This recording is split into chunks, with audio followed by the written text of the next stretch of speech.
Hey everyone, I'm James. I'm the founder and CEO of Family Labs. I'm here with Family Talks Episode 3, and sitting with me is Jan Sell, who just started as CEO of Universal Everything. Jan, thanks for doing this with me, brother. How is it over there? Hi, James. Good to meet you. Thanks for having me on. Pleasure to be here and have a chat with you. It's all good. I'm based in Berlin with the rest of the Universal Everything team, or many of the Universal Everything team. And we're unfortunately having a less than glorious summer so far, but I'm sure that'll change. Now, I appreciate you, Jan, for coming on. Before we get into, Luxor and you starting as CEO of Universal Everything, can we maybe go back a bit into your formative years back in high school, uni, or do you have any stories or any, values that you picked up along the way? Sure. I grew up kind of all over the place. Like my father worked for the UN, so I grew up in Algeria, Botswana, India, Pakistan, and Yeah. so I grew up globally, and it made me realize, I guess in retrospect, at the time it seemed normal, but then in retrospect, you realize it's absolutely not normal to grow up that way. But what you do realize coming away from that kind of upbringing is, um, yeah, how we are as humans all kind of one, right? Like we're all humans, we're all people in the end, no matter where we live and no matter where we are. And Okay. so much later down the line, we're getting into crypto and getting into blockchain, which is kind of global by definition. It just really resonated, that whole, that sort of openness and open-mindedness that you end up with out of that kind of upbringing. Um, Really resonated with this idea that the technology we're building here is global by definition. It's for everyone. It's by everyone. Um, and let's go, right? Yeah, and going back more in your maybe just starting your professional career, Jan, did you go down like a different path compared to your friends and stuff, or looking back now, or did you feel like it was all aligned at the end of the day? Like, how did it go for you? Um, I guess, yeah. I mean, I've always had a slightly higher risk tolerance, maybe than average, in terms of career and career progression. And so, while I began my career at Morgan Stanley, which is a big investment bank in London, um, Right. I left the bank to join a small team setting up hedge funds. So, kind of moved early on into the startup world, or working with smaller teams to do things that in the end had a pretty big impact, like setting up businesses for people and making sure they work and operate. Um, and Yeah, so I think in the end it's unsurprising to me that I've ended up where I am. But it's been an interesting ride. A long time in TradFi, a long time building the old systems, and then coming to realize that there's a better way. Initially it was just there's a better way for the financial systems to operate, which was blockchain. Mhm. My first contact with blockchain, and then as you dig deeper and deeper and think more about it, actually realize it's not only financial systems; it's pretty much anything. Like you can use, or blockchain gives you kind of the technical primitives to build basically a new operating system for society if you want, right? And So that is incredibly exciting, I think, and that's kind of what we're doing at Luxor, right? And just before we get into the Luxor situation, Jan, can we maybe just go back a bit and come in and how do you go into Coinbase? Initially going from learning about BTC or even Ethereum, then jumping into Coinbase. How did that all line up for you? Yeah, it came from that place, right? So I spent a lot, had spent a long time in the old world in sort of traditional finance, um, and so a friend of mine explained Ethereum to me in 2016, and he was building social impact bonds on Ethereum at the time, which is, I think, still a pretty futuristic concept even now. But the idea is you donate money to a charity, money gets locked up in a smart contract. If certain targets are hit by the charity, the money gets unlocked, right? So it's an interesting use for a smart contract. But obviously, then as I understood what Ethereum was and how it could work, my initial thoughts were this should revolutionize the financial services industry, right? Because you have this whole thing of settlement cycles where if you buy equity, for example, right? So if you buy a stock, right, it takes 2 days to land in your portfolio generally, right? Um, if you run that system on the blockchain, it'll take 10 minutes or whatever your settlement, your block time is, right? And it'll be settled much more efficiently, much faster, much cheaper, everything. Like it's just a much better world. So that was my first kind of entry into the space was this thinking it this way because that's what I came from, where I came from. Um, Hmm. but then like I said, as I kind of dove deeper into the system, I realized and into the possibilities, I realized that this is much bigger than just making one business process better and faster. Like this is potentially about changing the world, right? Correct. And you know, you transitioning from Coinbase into Luxor, Jan, how did that even opportunity come up to your desk? Like, was it a conversation or how did the interaction happen? Um, yeah, it was. I guess it was kind of an interesting time. I'd been at Coinbase for over 4 years, and I think I guess like many people in the space, the blockchain space moves very quickly, right? And I think sometimes there's a feeling like one year of blockchain time is about 7 years of human life. So like a bit like dog years, right? So I guess in theory, I'd been at Coinbase for 28 years at that point.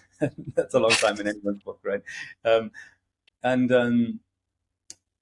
it was an exciting time. I built a lot of fun stuff at Coinbase, and it had a great team. But Coinbase being a centralized exchange is kind of one step back from the cutting edge. That's really moving the blockchain's ecosystem Mm, forward, right? It's one step back from mass adoption. How do we get there? How do we make people understand what Web3 is? How do we drive things forward? Um, I mean, to be fair, I think they've taken a move. They've made a move in the right direction now. Like yesterday, or day before yesterday, with the new announcements about Base and Wallet. I think they're probably a couple of years behind us, but it's good to see that they're catching catching on as well. But that was one of the things that made me think I'd like to try something new and go into, like I said, get closer to the cutting edge of moving the the ecosystem. frontier. Yeah, I exactly. feel you, Jan.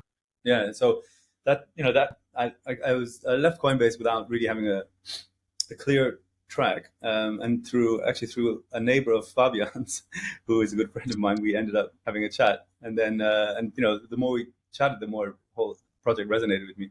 So I'd heard of Luxor before, but hadn't really dug too deep until I spent some time hanging out with Fabian, and then Yeah, how do you, in your thoughts, Jan, like, Luxor's vision is super ambitious, right? You're trying to create a digital identity for the new creative economies and essentially ushering, mainstream into blockchain. On a personal level, like, what part of the vision resonates with you the most? Like, what, you know what I mean? Is there a personal connection that you feel to the vision? yeah, I mean, like I said, I'm a deep believer in what the possibilities that blockchain opens up, right? Like I said, I think the technological primitives that we have on that we're building on the blockchain, and what that allows us to build in terms of improving social interactions, improving kind of human interactions, improving fundamentally the operating system of society. Like I said, um, that is to me really exciting, and finding a better way to get there. For a lot of the time when I was at Coinbase, for example, something that well, even as long as I've been in crypto, really, something that's always been in the back of my head is wallets are going to be a difficult way to get everyone on board, right? Because it's Mm, complicated onboarding. The UX is not great. The user experience is pretty poor all the way through the whole process, right? From onboarding to sending tokens to anything. So there needs to be a better way to get people on board. And over the last couple of years, it seems like people have realized, and I think Fabian before many realized that the answer is to hide the blockchain piece behind something that connects to the user, and then in the end, the blockchain piece is just infrastructure, right?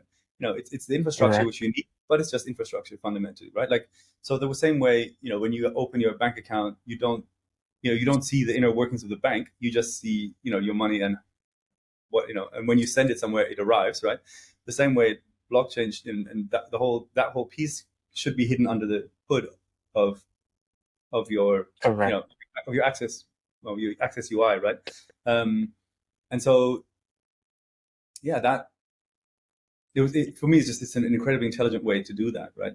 Um, and then obviously using the new standards that have been built is not only like you can do that with Ethereum with the whole smart contract, the new smart account wallets. Well, new, I mean, year old now or whatever, but the smart account wallets and so on. You can do that on Ethereum as well, but you don't have the advantage or the benefits that you have on Luxor with the new standards, which are actually further evolution of where um, where the contract standards on Ethereum are. And with such a vast vision, Jan, and a CEO coming now, you know, you're just probably 2 months in, right? 2 months in. So, what's a win for you in the next 9, 18 months? What's damn, all right, that's during my time in Luxor, hopefully you'll be here for long. What's a good win in your books? Well, I mean, it's like it's a really strong team. We have a hugely ambitious technical roadmap and plans to grow the ecosystem, and that's kind of where we need to end up in. I think we all know we're kind of where we need to end up, right? Like broader adoption and use of the standards, significant growth in the universal profile activations. I think in 18 months, I would hope that we've at least doubled the number of profiles, if not more, of live profiles. Um, and the ecosystem already, it's great because the community is so lively and and really tight knit and aware and loud. But it would be great to expand that even further, and All right. Yeah. to build out the creator led sort of mini app universe, and I guess at some point also move cross chain as well. I mean, there's a number of big ticket items we have on the roadmap, on technical roadmap, which will hopefully be going live in the next few months, next 6 months, 12 months, which would, I think, make quite a big difference in how the ecosystem looks, in a good way. I think I need to be careful how much I say about that, but I think there's quite a few big wins coming down the pipeline, which for me personally are really exciting. But then just in terms of COO as my role personally,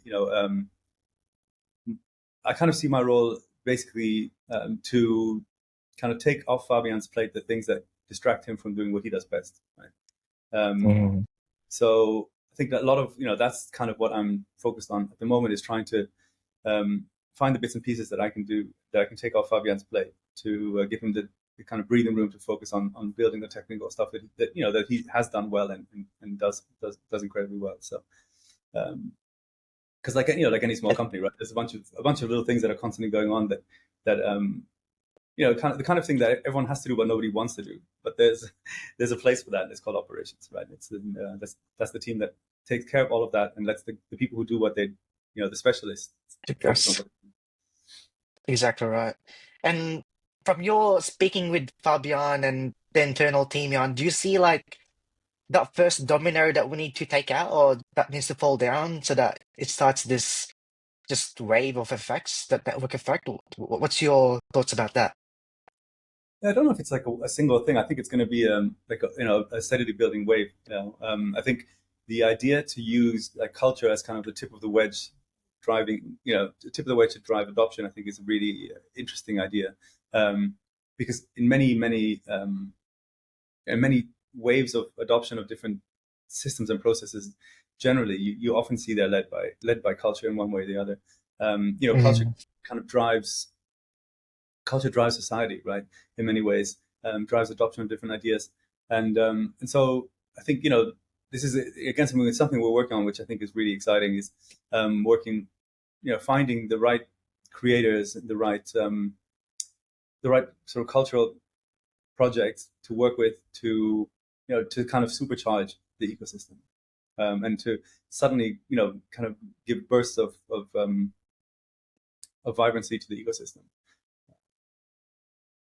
So that's the one thing, and I guess the other thing. So in terms of also what so that's the kind of like from the outside in, but I think the other piece, from the inside out, is this thing that Fabian and Kat talk about as well, is this idea of full circles. So like creating kind of full circles within Luxor, so that you have so the creator can create a token, then the token gets pushed out to the airdrop to the fans, for example. Then the fans use the tokens for something like getting access to let's say a DJ's backstage or something, and or potentially like a exclusive release of music or something like that, right? You can create this kind of full circle where there's real use for the blockchain behind it and for the system that we built with universal profiles. And just initially coming into the team, Jan, do you see any, operational challenge um that's quite glaring that, you first came in, oh damn, this is an issue that we need to fix? Or is it like something like small pieces that needs to be done? What's your thoughts coming in from like a fresh eyes coming in? Yeah, I mean, it's like it's like any team that's growing and developing, and this in the end, trying to create a sustainable model for growth that doesn't tax, doesn't that distributes the pressure. I think maybe sort of evenly among the team, so you don't have sort of hotspots of pressure buildup that make it hard for people to do their job well. Right? Mm. So fundamentally, it's kind of creating a sustainable model for growth, and creating the complete sustainable environment for growth. And how do you um like handle the pressure from like the community and like social media and stuff like that? Do you see it as a noise or do you see it as feedback? What's your thoughts on it overall? I'm like I'm a little bit blown away that the community is so engaged. I think in the end, it's you have to take the feedback, right? Like, I think sometimes it's noise because people are loud about things that they don't necessarily understand, or they don't they may not be able to see behind the curtain, so they don't know everything that's going on. And so you have people being very loud about things that they don't really know about or can't know about, which is it's frustrating, but it's obviously understandable, right? In the end, Mhm. you can understand that people kind of want to give their feedback. Um, but generally, I think it's I think we're also kind of building out our own processes for community engagement and things like things like the Common Ground board and so on, to try to become closer to the community and give the community more contact and more context, so that it's easier for the feedback to be more useful rather than being sort of shouting into the wind. Right. Can you just maybe distinct for the community the difference between the Luxor Foundation and the Universal Everything entity on? And Mhm. do you have any take on the foundation? Do you have any Sure, it's in like I terms think of it's a employing? really, yeah, sure. It's a really it's a standard setup in the space, right? Like, if you look at the Ethereum Foundation, they're set up similarly. If you look up any of the other many of the other L1s are set up similarly. So the foundation basically holds the treasury, so it holds the tokens, um, and the foundation kind of promotes the Luxor blockchain, and that's its kind of function. And then UE basically builds the technical aspect of it. So UE is kind of like the labs part or the technical piece, um, that builds out the technical development of the standards, of the front end, of, universal profiles and so on. So that's kind of the separation, right? Um, if that makes sense. Cool. And then we'll just change gears here a bit, Jan. I'm not sure if you've seen previously before a lot of NFT drops from big brands like Chanel, Gucci, but it's really all just marketing campaigns, right, Jan? Like they're not really coming on chain to live on chain. Do you have any um personal beliefs on what you think the biggest hurdle is for them to come on chain or um I think it's clear. I think it's the user experience, right? Like, the user experience isn't there because if you think about like the technical side of it, more or less, it makes a lot of sense. Like, like an NFT, if it's used to its full potential, is really a powerful tool, right? Like, because it's fundamentally just a creator, like a container for a digital unique, right? So it has a huge amount of potential for these brands, and but at the moment it's just used for a silly picture, and then nothing, a silly picture that you can use in a wallet that you have no real relationship with. That's okay, that's cute, but it's not, that's not something that's going to drive engagement, right? Um, It'll drive engagement with that wallet when you have it, and then to pull it out once in a while to show people, but it's not really, you know, Mhm. where there could be so much more behind it. If you think about like concert ticket, you get, let's say you get an NFT as a concert ticket. If you have a VIP, backstage access, then you show your NFT and you get your backstage access. Then the band makes a releases exclusive track to holders of VIP tickets. Then that gets packaged into the NFT. Then you get pictures of the band backstage that gets packaged into NFT. and all this kind of stuff. So you can create a whole container full of memories and moments from the show, um, which are your digital unique memory, right? That's kind of a that's a much more exciting concept to me than a poorly drawn picture of a rock, right? Correct. And do you think with this new features, this new ability that we're allowed to provide to, companies and users, do you think that will change the business model, like from, before Web2 was really about, advertising, and now you have true ownership of your asset and with universal profiles. Do you think that will change how business models will be done in the future?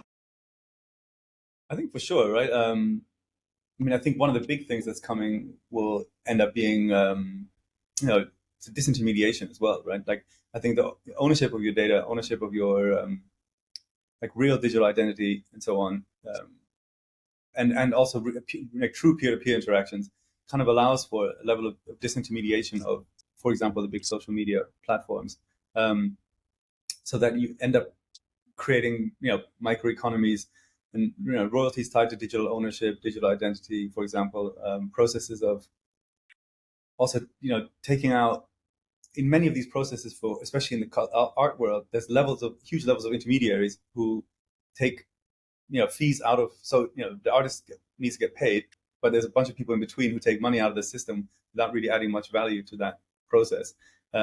Whereas if you package it in a smart contract, you could theoretically just have the thing gets sold, the guy gets paid, done, right?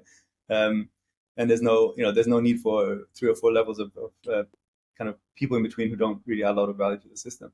So that's kind of a quick and dirty example, but um, or things like access-based revenue. So you have you write a article online, and tied to on-chain credentials, you can get paid more or less in various ways, right?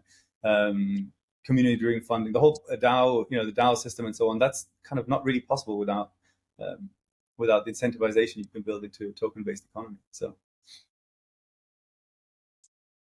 And shifting gears a bit here, Jan, what do you think is the iPhone moment for blockchain and this new internet that we're coming into? yeah, I'm not sure. Like I said earlier, I'm not sure there's going to be like a one-off iPhone moment. I think it's going to be, well, although I guess to be fair, iPhone itself wasn't really a one-off moment as well, right? I think it was like only in retrospect you see that it was kind of a. I think it was a combination of iPhone plus App Store, right? That kind of made the phone Mm. an exciting, and unique proposition. Um, you're thinking about Web3 kind of thing. I think, yeah, I mean, I think basically I think that the moment will come when people start actively using systems like Luxo or like universal profiles, without knowing or thinking about the fact that there's blockchain based system behind it. They just use it because it's convenient and fast and easy, right? You log into you log to your profile, you use use some kind of mini apps on the profile and do things that you can't do in the old Web 2 world, just because it's there and it's easy and it's faster and better, right? And I think we're getting close to that time where I think to really drive adoption, what needs to happen is basically Web3 activities need to be easier and faster and better than Web 2. Correct. Yeah. So I think we're starting to get there, and that is going to be pretty exciting, because I think that as soon as we get there, then it becomes much much easier to onboard some like celebrities or big cultural movements, because you say there's the onboarding piece for your users, for your clients, for your fans or whatever, is not going to be the problem, right? Like, it will work, and it'll work easy, and it'll work seamlessly, and then suddenly it'll be a huge exciting prospect for everyone, right? So, but also you can start, Yeah. the artists can start to really give back to their fans in a whole different way, you know. And where do you see like AI intersecting with blockchain and this digital identities, Jan? Because from my own research and my own understanding is really, you need cryptographic identity to prove that you're human, right? Like that's one of the key enablers of blockchain. What's your overall thoughts between intersection between AI and blockchain?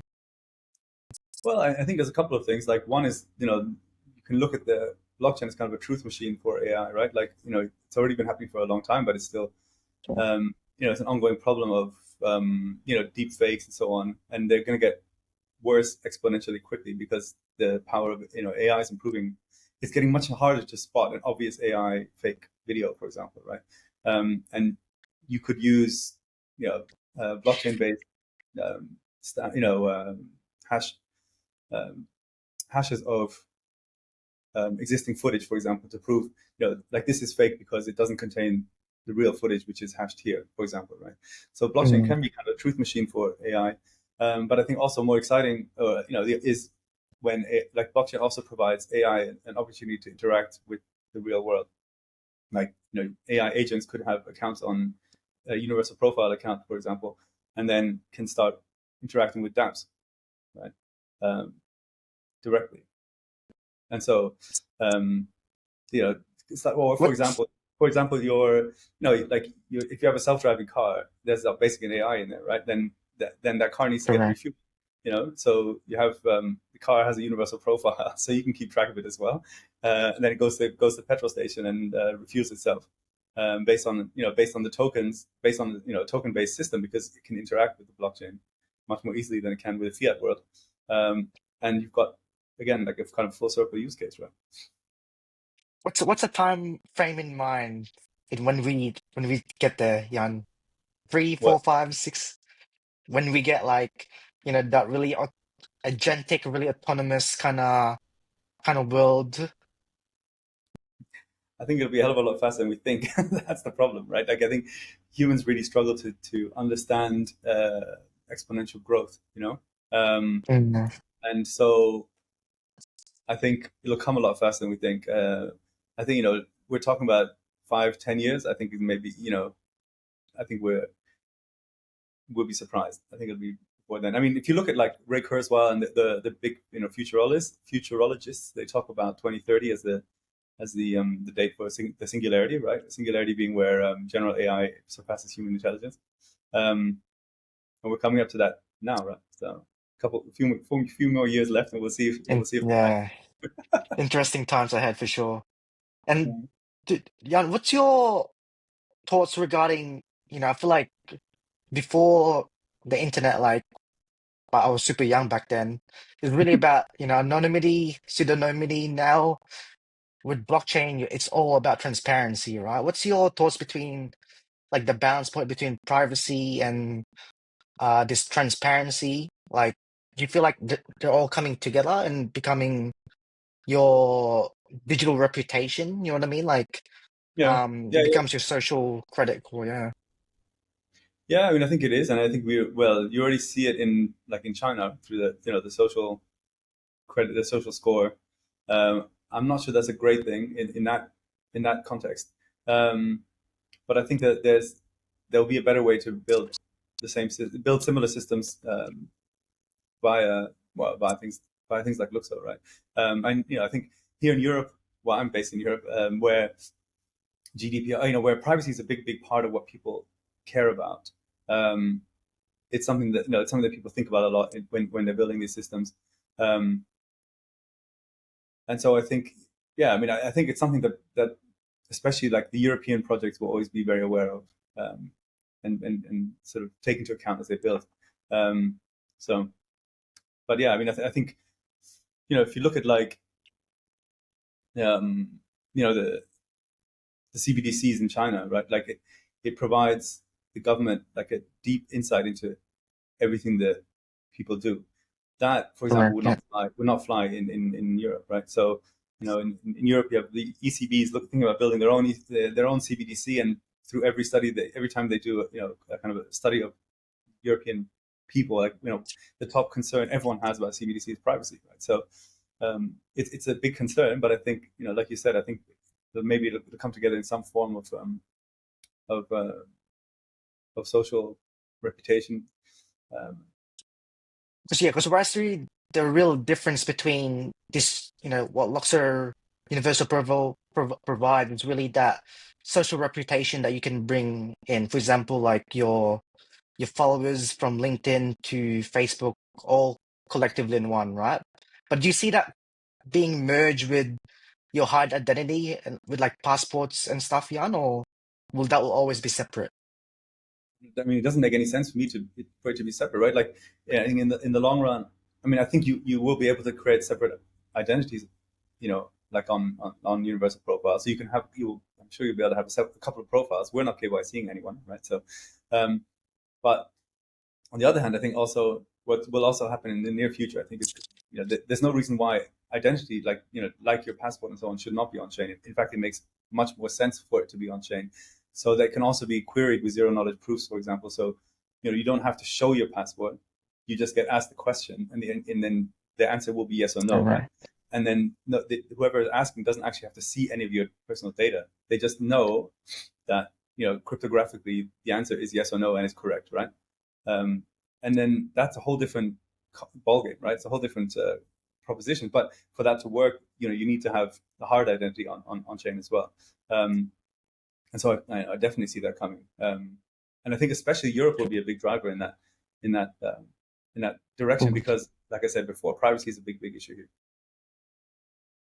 And you work with um not really policy like regulators or policy makers. What's your biggest outtake from them? Like, do you see them as a friend to Web3 or crypto in general, or what's your stance regarding them?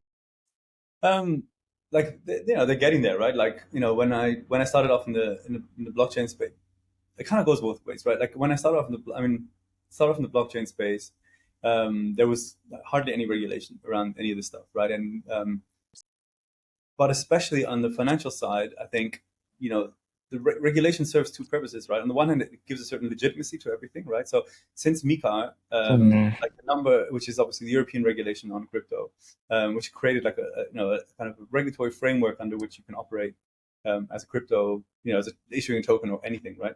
Um, as soon as that regulation came into force, now basically you have institutions all around Europe starting to try to think about how they can operate tokens operate within Web3. Before that, it's always like, if we do this, we might get hit by someone, some government might freak out or something, right? But now it's a very clear framework, so we can do it. So that's interesting because it means they'll push mass adoption for better or worse. But I think there's enough projects to keep them under control that it'll be for better. Um, but on the other side, especially on the financial side, like fundamentally, in my experience, unfortunately, people are greedy, right? And so the other reason for regulation is, especially on the financial side, you're really close to the live wire, right? You're close to the actual money and the moving of the money.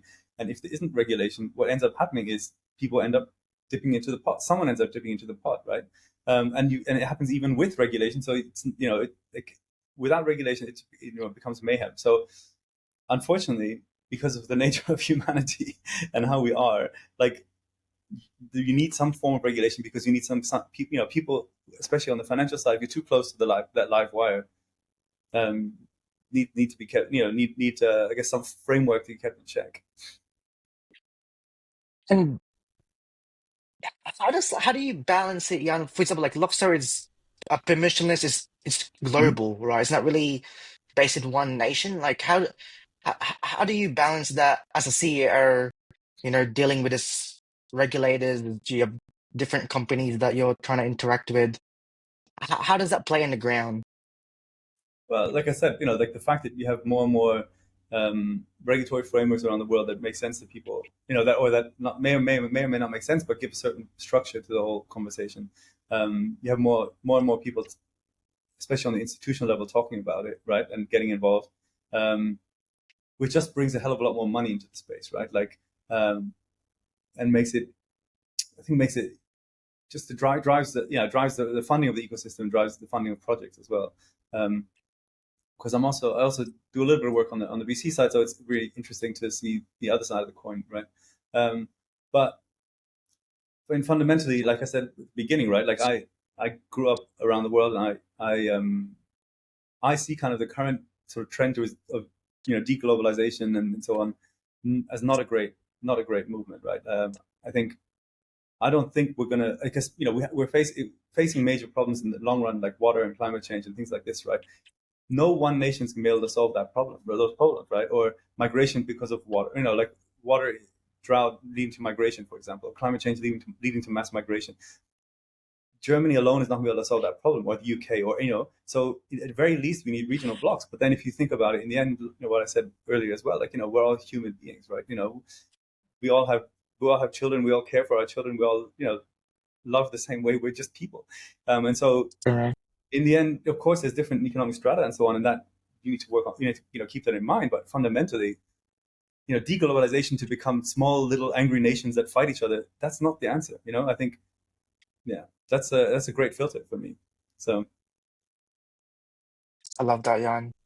And you said about like deglobalization, and I'm not sure you've seen some of the like recent tariffs and all that. Really, a lot of from my research, a lot of people like de-dollarizing, like they're not much trust on the currencies right now. They're going to bitcoins and hard assets. Do you see like tokenizing art, fashion, and all these with the new technology that smart contracts provide?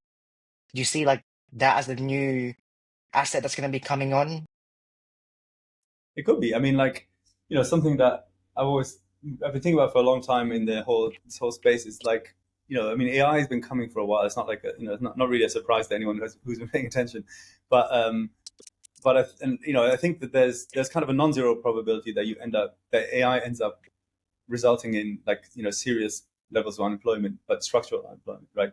60 or 70% unemployed because there's no, if the AI is writing its own code, for example, and building its own machines, like the AI is 3D printing the machines that it needs to, function, for example, right? If we go far enough out, then what like where's the space for us to work, right?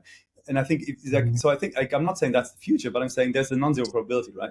and and if we end up in that kind of space, um, capitalism will fail, right?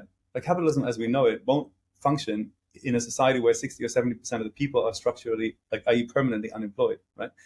So in that situation, we need a whole new operating system for society, right? Which brings me back to what I was saying earlier, right? I think I see blockchain based, the kind of the technological primitives we're building here as potential answer to that kind of those kind of you know questions, those kind of problems, right? Like, and the Correct. answers will be around new ways to collaborate, new ways to build microeconomies, new ways to exchange value, new ways to tokenize things that matter to people, right? Like, what matters to you, art, what maybe what matters to you, your attention, what matters to you, your sleep, right? And new ways to tokenize these kind of concepts. What matters to you. There are things like, like DAOs and so on are basically what matters. What you're tokenizing is governance, right? And then that kind of stuff. These are kind of abstract concepts, but you're able to create kind of a value behind it, and tokenize it, and then Correct. create a new medium of exchange, which, in the long run could potentially be a new way for society to operate if capitalism fails, right? And so that that's kind of, one of my kind of utopian, dystopian utopian visions for, or reasons why I'm in the space as well. I think, I think, for better or worse, I think the chances are significantly more than non-zero, uh, of us headed in that way, given the way, the development of AI. And I think we're going to need to think about, how else can society operate, because just carrying on the way we are with, you know huge levels of unemployment just won't work. It just won't work. So, we need to find a better way to operate. And then, and the kind of the beauty of Web3 as the answer to that question is, if you think about the, fundamental values of Web3, and that, what kind of derives from what's being built, it's really empowering, right?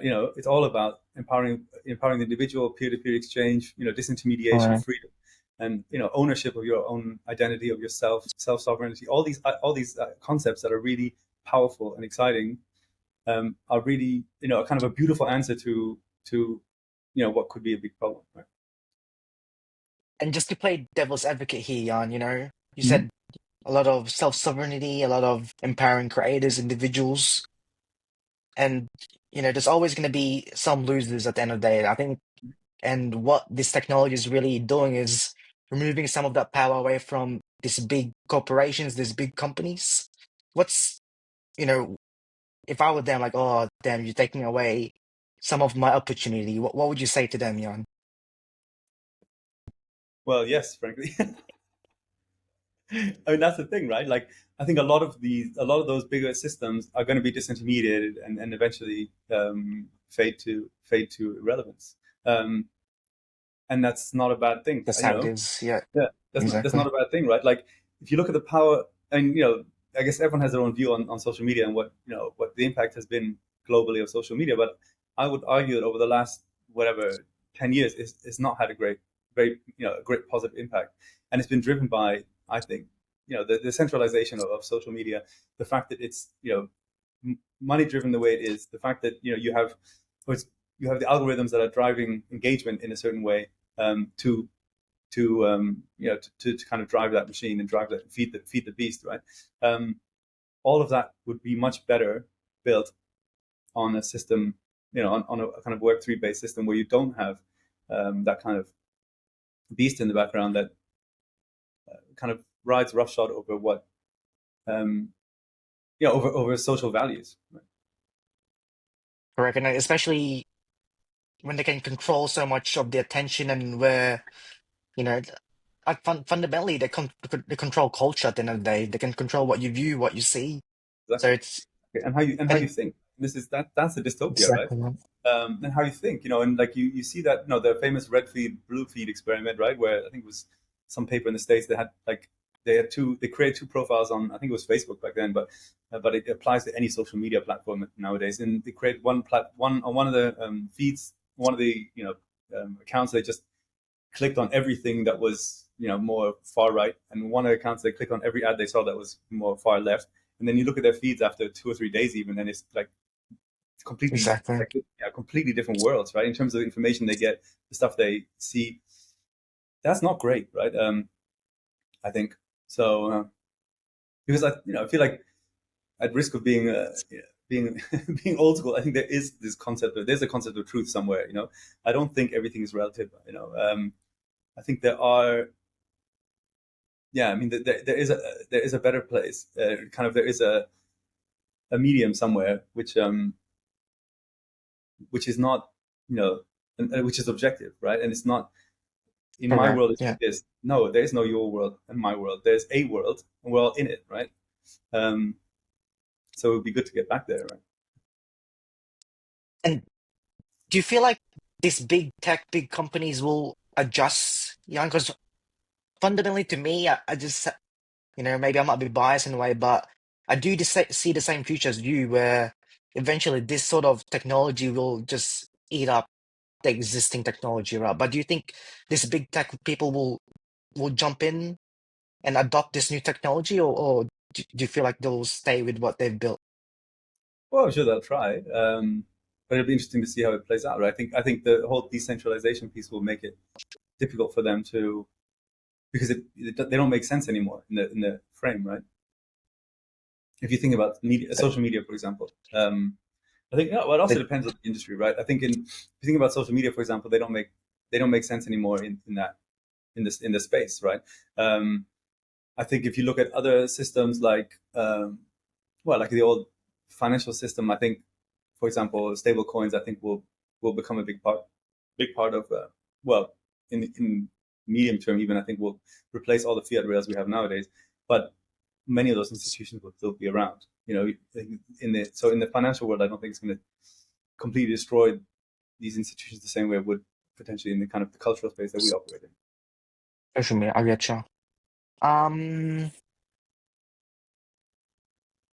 we're building on open standards with LSP, the new smart contract standards. Mhm. Do you think this is important to keep it open, Jan, instead of um having it closed off and sharing it with different ecosystems? What's the overall view behind that? Absolutely, yeah. I think it's hugely important to keep it open.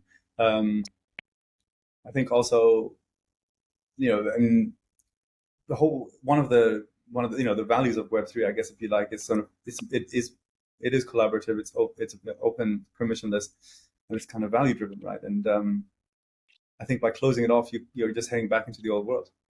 Uh, because it also allows for sort of better development. That's one of the reasons why, in the end, I think why Luxor even exists. Uh, Fabian wanted to kind of evolve the Ethereum standards without competing with them. Correct. Yeah, starting the a new network so that everything is fresh, less noise, then you can build from the start, right? So, But still make um, it backwards compatible, right? So in the end, universal profiles should be cross chain. do you feel like other chains will adopt it, or they'll have that like tribalism mentality still, like, oh, we want to build our own thing? What's your Yeah, thoughts? that's definitely an issue in the crypto space, right? Like the tribalism around chains, around yeah, around Ethereum versus like EVMs versus Bitcoin, the Bitcoin maxis versus each of those. I think personally, I think it's a shame because I think we're all in the end we're all trying to build the same. Yeah, we're all trying to build the same We in the all same try direction. to We're all exactly looking, right. Yeah. looking at the same goal, right? So I don't think it helps to fight each other to get there. So that's why I think Fabian was saying the other day on one of the podcasts or posts that we're not, we see ourselves as a kind of as an extension of the Ethereum ecosystem, not competitor. Right. Shifting gears again, Jan, talking about um some government politics. What's your thoughts about, you know, the power of this decentralized identity compared to um having your own hard identity? Like, for example, I feel like down the line, do you still feel like we'll have this geographical borders, or do you feel like it'll all be kind of mediated with this decentralized identity? Well, I don't see borders disappearing anytime soon, better or worse. Um, but I definitely think, as I was saying earlier, I think that and especially in Europe, right, where privacy is, like I said, is a big issue. I think it makes absolute sense for identities to go on chain because they allow things like zero knowledge proof, querying of the identity, so you can prove your identity without exposing your identity. Um, Obviously, how quickly the governments get on board with building this stuff is always an open question. Um, Mhm. but but I think there's a lot of benefits. In fact, a lot of benefits for the government as well, right? Um, instead of having to print that paper, imagine how many passports they print, every year. Um, and Germany has what 80 million people, so they're printing. If you say 20 million are kids, you're printing 60 million documents at least once every 5 years, right? Um, that's crazy, right? Just that alone would be quite a big savings if you could put that all online and have it running on chain and having it run through some kind of identity piece of your wallet. And going to CBDCs, what's your overall thoughts? Do you think that will happen? Or I've heard in US they just made a regulation Yeah, so the US is about it. like So yeah. hard against it. Um, but I'm not. I think that's very in the US is deeply ideologically driven, and also kind of maybe the result of how the administration came to be. But um, I think so. I would say I think the CBDCs can be useful in the system if they're structured in the right way. So um, I think like as usual, I think Europe is kind of going a middle way. In the US, it's like all the stable coins are private pretty much, and there's not going to very unlikely to be a CBDC. In China, it's only CBDC pretty much, right? Partly also because it allows the government a certain level of control of their population. Um, Mm. Whereas in Europe, I think we'll likely end up in some kind of third wave where you have maybe a CBDC, which is kind of the settlement layer for the wholesale um, financial services world, um, but it likely won't go all the way to retail. So you have the CBDC on one level, and then you have a second layer of private stable coins operating. So you have kind of a dual system. I think that in that circumstance it makes sense to me, because the CBDCs obviously bridge directly from the central bank to on chain, right? Um, but they don't need to access my personal wallet. I don't need to access central bank money personally. Right? I've got enough different ways to do that. So, and also, I don't frankly want the central bank to know what I'm spending my money on. Right? I mean, it's none of their business. Exactly. But on the other hand, if you're a major bank, and you're trading millions and millions in volume of some financial instrument.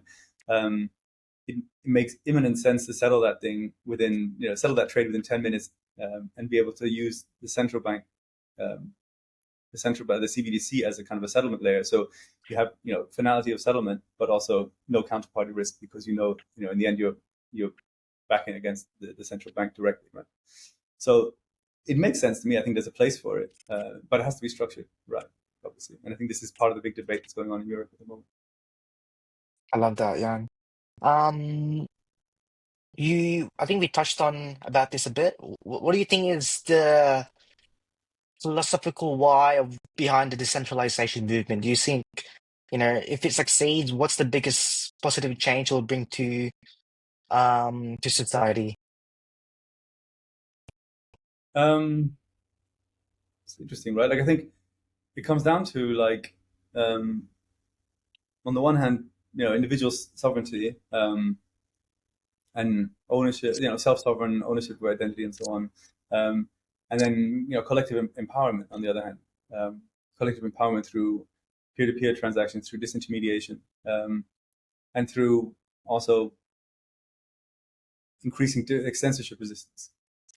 That I think that all those things come together in a decentralized world where you can operate on chain easily, and which again brings us back to in order to get there, we need to make it easy for people to operate on chain.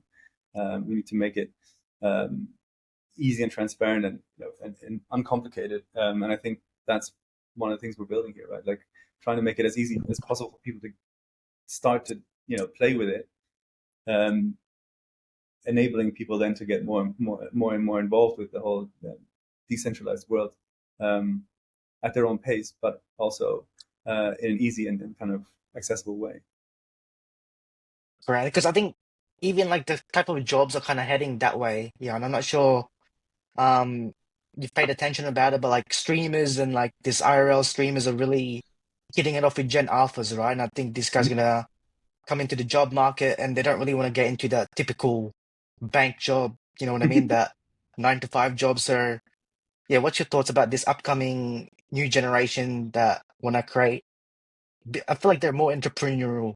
They're more in that way, yeah.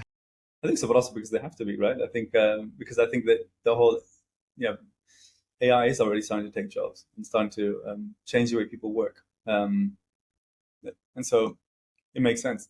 Maybe it's part of that. The early part of that shift towards a new creative and culture-based uh, economy, um, which which where you need the systems to power it, and that's what we're building. I love that. And on a final note, what's your like core personal beliefs and what do you feel like you perfectly align with Luxo? Any personal note that you wanna end on? Um, it's like I was saying. My friends say I'm blockchain till I die. Um, so because I really see it as a potential answer to a number of problems, but also like a really exciting building block for social transformation and for really like systems that in the end will empower creativity and freedom and collaboration, um, and allow kind of I guess culture to really flourish in a different way. Um, and to me, that's just incredibly exciting, right? Like, and then being part of the journey, part of the kind of part of the ecosystem that's pushing these boundaries forward is really an interesting and exciting place to be. Thanks, Jan.